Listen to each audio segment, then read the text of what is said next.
welcome back. If you are not, my name is Brittany, and today we are making some almond gluten-free brownies. Probably should have the other way, gluten-free almond brownies. That sounds better. Oop, and there's a fly. I feel like if y'all have been here for a little bit, you'll know that flies are just a thing. And I need to get some more fly strips and put up because the summertime. Also, we're just gonna get straight into the disclaimers. There will probably be children in the background noises because I have children and they are present. So I have had a few requests to show more recipes, and specifically this almond brownie recipe. Full disclosure, guys, this is not my recipe. This is literally the recipe on the back of the bag of almond flour that you get at Costco.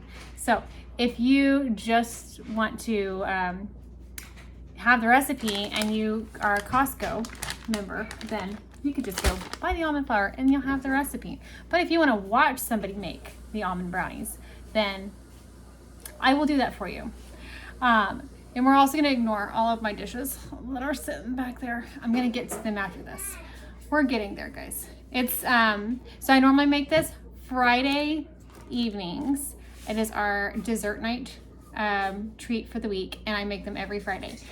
But today is Sunday. We have a dessert fellowship at church that we are having this evening, and I'm going to bring my almond brownies. And so I figured I would show y'all how I make them. So to start out with, let me tell you what all is in these. So I do it a little bit differently than what's on the bag, but not very much. So you have 2 tablespoons of butter softened, half a cup of sugar, 1 egg, a 1/4 cup of, they say almond beverage, I just do milk, a teaspoon of vanilla extract, a cup of almond flour, a 1/4 cup of unsweetened cocoa powder, 1/8 of a teaspoon of sea salt, a teaspoon of baking powder.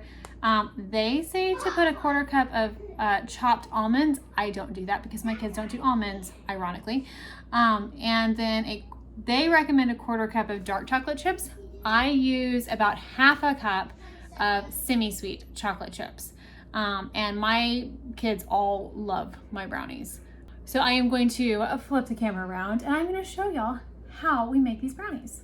So my first step is to always forget to take butter out ahead of time to soften it. So instead of having softened butter, I typically end up doing melted butter.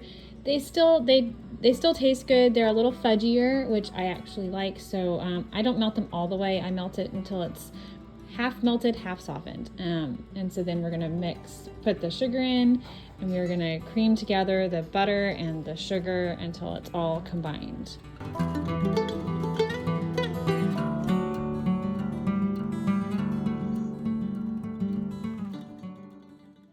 And now we are going to add in our egg.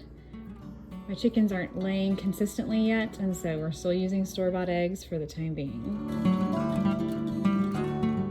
And then we mix in our milk. Funny story, I accidentally, before this, did a full cup of milk. So this is my second attempt at making these brownies. Mix in your vanilla and just stir, stir, stir.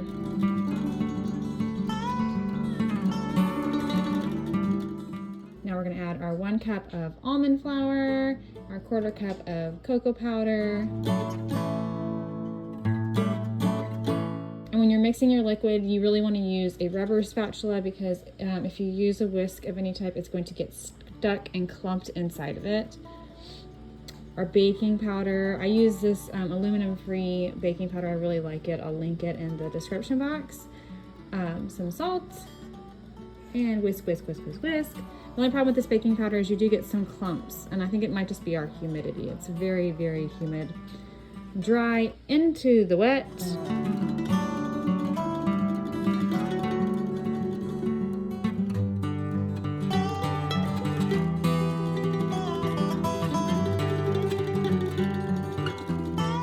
This will be a very thick batter. It's okay. You're gonna have to smush it down, but it is supposed to be a very thick batter. And now that we've got that all combined, we're gonna mix in our chocolate chips. Typically I have children sitting there begging for chocolate chips while I'm doing this.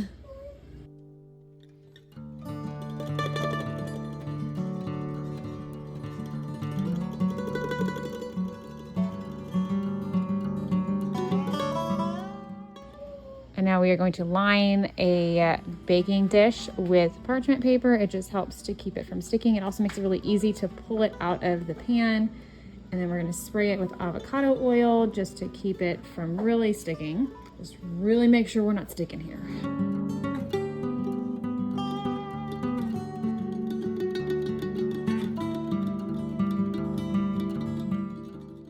And as you can see, it is, like I said, it's a very thick batter. And so you're going to take that rubber spatula after you've dumped it all out of the bowl, and you're going to just kind of smooth it out to make sure it's in every little crevice.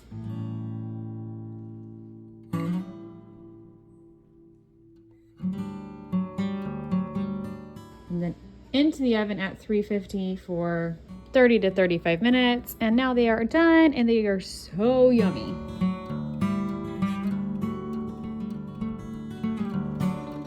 Okay, and that is it. That is the whole process, start to finish, on making the gluten-free almond brownies. And we have tried several almond brownie recipes. I've tried black bean brownies. I've tried just plain gluten-free brownies. And honestly, these brownies are my favorite that I have tried.